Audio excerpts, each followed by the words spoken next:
acreditar que com a pandemia rolando solta, um grande rolê para se vacinar, uma das pautas que mais avança entre os políticos aqui no Brasil é a pauta anti-aborto? Pois é, parece que mesmo estando no século XXI, nós mulheres temos que lutar o tempo todo e ficar correndo atrás dos nossos direitos.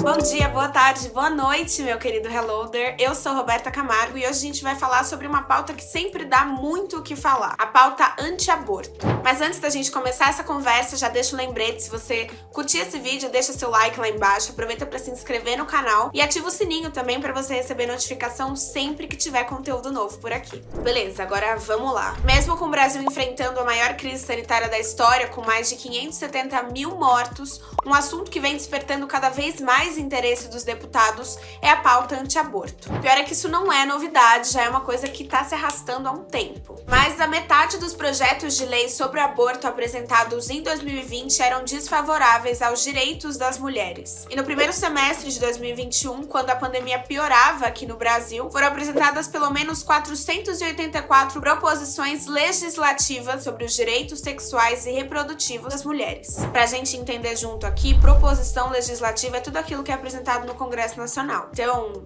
projeto de lei, moções, requerimentos, enfim, tudo isso pode levar esse nome. E aí, entre essas 484 proposições que foram apresentadas, pelo menos 264 eram projetos de lei. Esses dados são do Cefêmea, que é o Centro de Estudos Feministas e Assessoria, que monitora essa pauta no Congresso desde 1999. E o que não surpreende ninguém é que esses números aumentaram desde o início do governo Bolsonaro. Entre 2019 e 2020, foram 29 projetos de lei sobre os direitos sexuais e reprodutivos que entraram no radar do Cefêmea. Desses, 21 eram desfavoráveis aos direitos reprodutivos das mulheres. E por que eles recebem essa classificação? Isso entra naquela história que a gente já está acostumado a ouvir, que é direito à vida desde o momento da concepção, direito e estatuto do feto, aumentar a pena para quem pratica a interrupção da gravidez, enfim. Mas, de modo geral, existem 3 situações em que o aborto é permitido aqui no Brasil. Se não existe forma de salvar a vida da gestante, se a gravidez foi resultado de um estupro e desde 2012 em caso de gravidez de feto anencéfalo. Isso está no Código Penal, no artigo 128, que garante o direito ao aborto legal nessas condições e de forma gratuita. Essa lei é antiga, desde 1940, mas a gente sabe que muitas mulheres não têm acesso a esse tipo de informação e em muitos casos não recorrem ao aborto legal, quando são vítimas de um crime perverso como o estupro. Poucas mulheres recorrem a isso por N razões. Por falta de acesso à informação, por vergonha, por discriminação, por falta de acesso a um posto hospitalar que preste esse trabalho, e por não conhecer e não saber desse direito, muitas mulheres acabam buscando a forma clandestina de realizar o aborto. E no Brasil isso é crime com pena de 1 a 3 anos de detenção, sendo que em muitos desses casos de aborto clandestino, as mulheres nem saem vivas. Para ser atendida no hospital, a menina ou a mulher que engravidou em decorrência de um estupro não precisa passar pela polícia antes. Os serviços de saúde têm que agir com a presunção da veracidade da palavra da vítima. Mas tem projetos de lei, como por exemplo os da Carla Zambelli, que propõem que seja obrigatória a apresentação de boletim de ocorrência com o exame de corpo de delito atestando o estupro. Para piorar, esse ano os projetos têm o apoio do presidente da Câmara dos Deputados, o Arthur Lira. E desde que chegou ao poder, o Lira tem feito algumas mudanças que fortalecem os deputados pró-vida.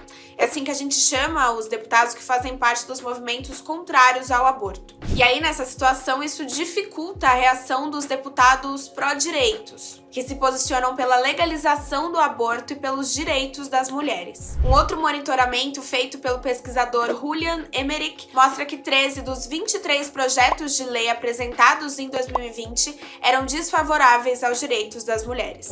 Quer saber mais? Desses 23, 12 eram apresentados por mulheres, têm um protagonismo muito ligado a pautas desfavoráveis. A cientista política Flávia Biroli diz que muitas vezes as pautas anti-aborto têm sido usadas como palanque político por parlamentares que estão aproveitando a onda do bolsonarismo para se eleger. E entre as protagonistas dessa agenda estão as mulheres, em especial as mulheres cristãs, que encontram espaço para o conservadorismo dentro do atual governo. Mas apesar apesar disso, as justificativas para esse tipo de projeto de lei vêm fugindo dos argumentos religiosos e se tornando cada vez mais complexas. É muita coisa e, para complementar, recentemente o presidente Jair Bolsonaro divulgou um vídeo assinando a proposta de criação do Dia do Nascituro, que é como comparar um feto a uma criança já nascida e dar direito a ela.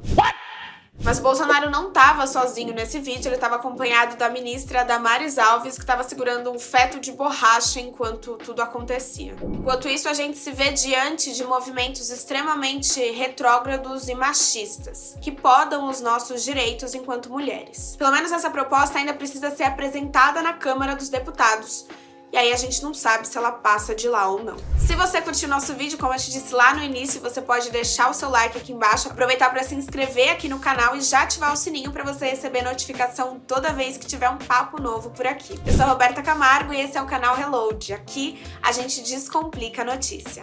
Até mais!